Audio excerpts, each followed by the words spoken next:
มาจิตใจฝันผู้พาล้อมบังวังเวียงแสนงามผ้าแดงผ้าตั้งงามตาเขาสูงเสียดฟ้าสีครามเบิ่งแล้วทุกอย่างใจแสนเพลินใจแถมลำน้ำสองเงาเคียงคู่ได้อยู่คู่กันกอดน้องบ่นานอายก็จากไปลาน้องไปสู่แนวโลกเพื่อลบศัตรูแดนไกล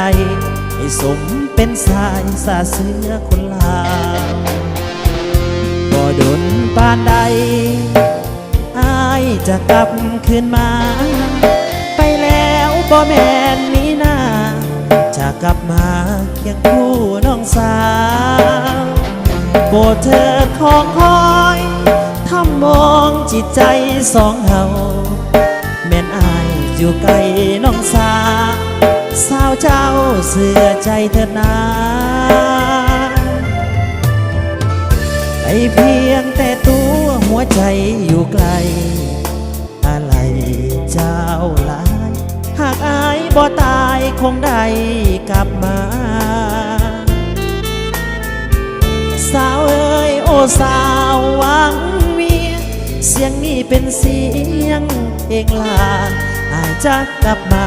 หาน้องบ่ลืม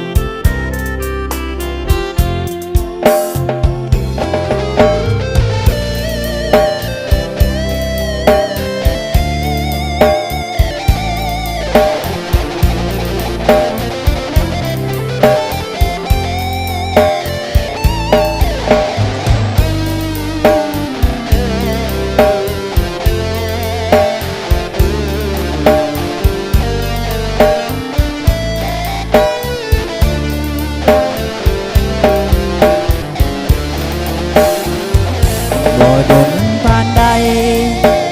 อายจะกลับคืนมาไปแล้วบ่แม่นนี้นาจะกลับมาเคียงคู่น้องสาวโปรดเถิดของคอยทำมองจิตใจสองเฮาแม่นอายอยู่ไกลน้องสาวเจ้าเสื่อใจเถิดนาเพียงแต่ตัวหัวใจอยู่ไกลอะไรเจ้าลาถ้าตายบอกตายคงได้กลับมาสาวเอ้ยโอ้สาวหวังเวียน